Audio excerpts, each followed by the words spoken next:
ना इधर ना उधर, सीधे मुद्दे पर नजर। और क्या है आज की खबर, आप देखना शुरू कर चुके हैं न्यूज़ 18 पुनीत के साथ।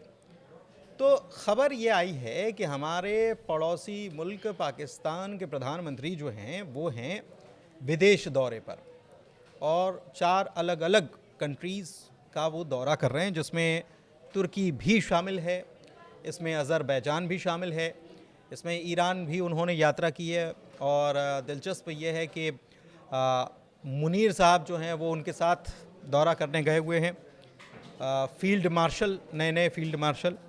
दूसरी तरफ भारत के पड़ोस में, दूसरा तरफ अगर देखा जाए बांग्लादेश में, तो वहाँ पर भी बड़ी उथल पुथल हो रही है।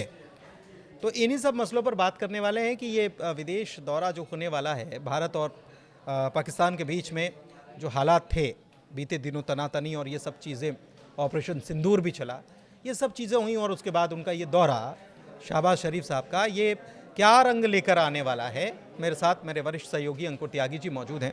सर, ये दौरा जो कर रहे हैं 4 मुल्कों का, इनका ये दौरा है शरीफ साहब का, क्या हथियार कुछ और दे दो, या पैसा दे दो, या मदद दे दो, ये किस लिहाज से है? ईरान का दौरा कर रहे हैं, ईरान का दौरा किया, उसके बाद तुर्की भी गए, अज़रबैजान का भी दौरा है। देखिए, आसिम मुनीर को फील्ड मार्शल बनाया पहले, पूरे मुल्क में जश्न मनाया गया कि 1971 का बदला ले लिया। अब कोई इनसे पूछे कि 1971 का बदला क्या ऐसे लिया जाता है? 71 की जो जंग हुई थी उसमें बांग्लादेश के 2 टुकड़े हुए थे, तो ऑपरेशन सिंदूर जो इंडिया की तरफ से किया गया, तो इसको इन्होंने ऐसे रिप्रेजेंट किया पाकिस्तान की सरकार ने अपनी जनता के बीच में कि ये हमने 1971 का बदला लिया। अब जो भी 3 दिन की ये लड़ाई चली, उसमें कुछ ऐसे मुल्क थे जिन्होंने पाकिस्तान को सपोर्ट किया। उसमें तुर्की था, अज़रबैजान था, उसमें 1-2 और कंट्रीज़ थे, मलेशिया का बयान आया था, चाइना का तो चाइना तो सीधे इन्वॉल्व था ही, चाइना तो हथियार दिए थे। तो अब शहबाज शरीफ को एक लाइफलाइन मिली है कि भाई इन मुल्कों ने हमारा साथ दिया, तो क्यों ना हम अपनी प्रेजेंस ग्लोबल लेवल पे बढ़ाएं। क्योंकि इस लड़ाई से पहले पाकिस्तान बिल्कुल अलग थलग पड़ा था, कोई कंट्री उनको पूछता नहीं था, क्योंकि इनके पास उस तरह का एक्सपोर्ट भी नहीं है, इंपोर्ट ज़्यादा हैं। दूसरा ये है कि IMF से ज़्यादा बातचीत करते थे। तो शरीफ फैमिली की जब ये सरकार आई, तो इन्होंने अज़रबैजान के साथ रिश्ते अपने ठीक किए, तुर्की के साथ रिश्ते और आगे बढ़ाए। तो ये जो अभी 4 कंट्रीज़ का जो दौरा है, ईरान, तजाकिस्तान, अज़रबैजान, तुर्की, इस पर शहबाज शरीफ गए हैं। तो इसमें तुर्की के साथ जो डील है वो इस बात को लेके है कि आप हमें अपना डिफेंस सिस्टम दें, एयर डिफेंस सिस्टम। क्योंकि जो चाइनीज़ एयर डिफेंस सिस्टम था वो कहीं ना कहीं फेल हुआ है, ये इन्होंने रिकॉग्नाइज़ किया है। अब तुर्की से कैसे लें, चीन नाराज़ ना हो जाए, ये भी एक बड़ा सवाल है।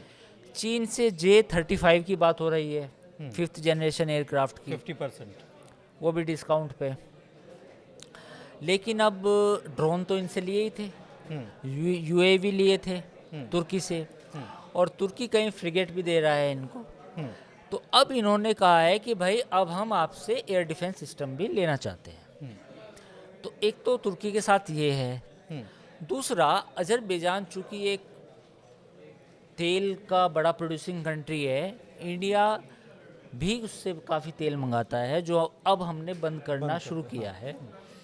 तो तुर्की, अज़रबैजान से इनको तेल चाहिए सस्ते रेट पे, उधार के तौर पर, जैसे सऊदी अरब से पहले लेते थे कि हम आपसे तेल ले लेंगे, पैसे आपको 1 साल में देंगे EMI के तौर पे। तो अज़रबैजान के साथ ऑयल की और गैस की ये सब डील की है इन्होंने। थर्ड कंट्री आता है ईरान। अब चूँकि ईरान का मसला अमेरिका से चल रहा है, तो इजराइल के साथ भी है, तो कहीं ना कहीं पाकिस्तान अपने आप को पोजीशन, मौका देख रहा है कि हमारी जो जियो लोकेशन है, जो हमारी जो जगह है, ये किसी तरह अमेरिका की अगर किराए पे आ जाए तो उसमें फ़ायदा, और अगर हमें ईरान को कुछ सपोर्ट करना पड़े, बदले में तेल मिल जाए तो फ़ायदा। तो ईरान के साथ ये है।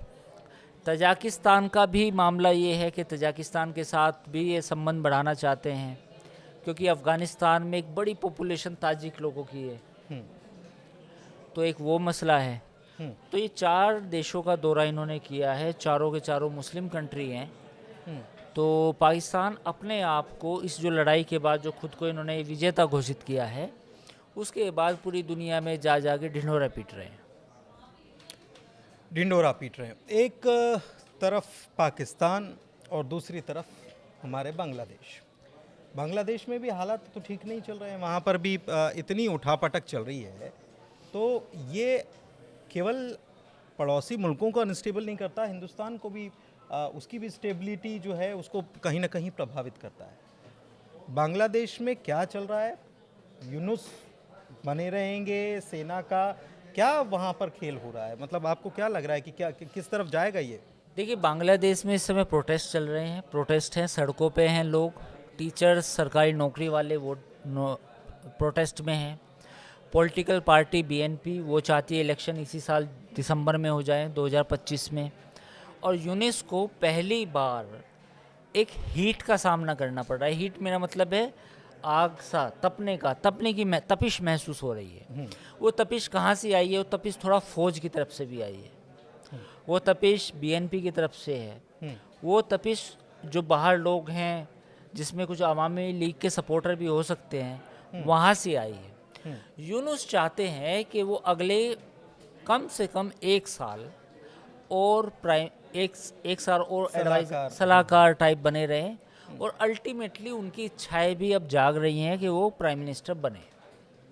अच्छा, तो ये जो पूरा गेम प्लान है अंदर का, इसमें अब कई स्टेक होल्डर्स हैं। बीएनपी सबसे बड़ी स्टेक होल्डर है, जो कह रही है कि भैया अवामी लीग का तो पत्ता साफ हो गया, उसको तो आपने बाहर ही कर दिया, बैन लगाने की तैयारी है। बैन लगाने की तैयारी। अब जो जगह है वो मैं बीएनपी लेगी, और साथ ही फौज भी कहीं ना कहीं अपना पोजीशन देख रही है कि चीन, चूँकि फौज तो चीन की तरफ झुकी हुई है, चीन से वहाँ से उन्हें सपोर्ट हासिल है। तो अभी कहीं ना कहीं फौज को भी लग रहा है कि भाई ये यूनुस जो है कहीं भस्मासुर साबित ना हो जाए, तो इसलिए वहाँ ये अंदर खाने अव्यवस्था आ गई है। अच्छा, शेख हसीना जो है वो कह रही हैं कि ये तो पपेट है, और फिर वो वेस्ट की तरफ इशारा भी कर रही हैं कि वहाँ से भी लोग नचा रहे हैं।